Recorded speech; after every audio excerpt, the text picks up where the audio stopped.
A major challenge to develop quantum information technologies is to find scalable schemes for many qubits. In principle, trapped ions provide a good platform because the qubits may be encoded in the internal states, and the ions can be moved relatively easily with electrodes. The problem is that if we put too many of them together in a linear trap, the normal modes interfere with one another. One of the schemes proposed to avoid this problem is based on building networks of microtraps in 1D or 2D, each of them holding just a few ions.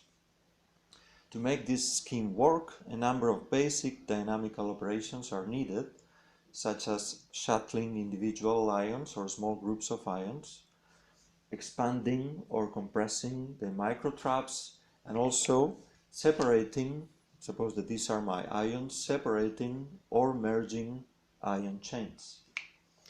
All these basic operations should fulfill two seemingly contradictory requirements. They should be fast, but they should also be free from final motional excitation. Our group has been working on a set of inverse techniques called shortcuts to adiabaticity to achieve fast and safe driving of quantum systems. In this paper in particular, we consider one more basic operation, namely how to rotate quickly a tight linear trap to avoid final excitation of one ion. In a 2D type of network, this may be useful to make the ion turn corners like this, which is known to be a difficult problem. Whereas in a 1D type of network of microtraps, this is an important first step towards rotating two ions and therefore solving the problem of reordering ion chains.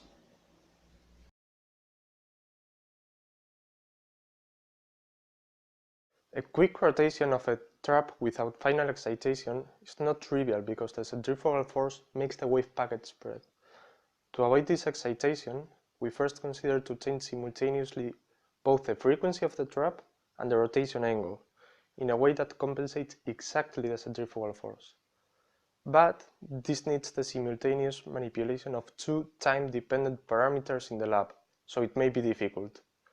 Therefore, we also design a number of protocols that keep the frequency constant and only change rotation angle. Using optimal control theory, we find the rotation protocol that minimizes the operation time, but it is experimentally very challenging.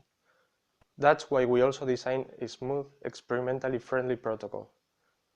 Simulations for realistic parameters show that for a pi-half rotation, this protocol gives negligible excitation energies for rotation times about half an oscillation period, which is close to the optimal time.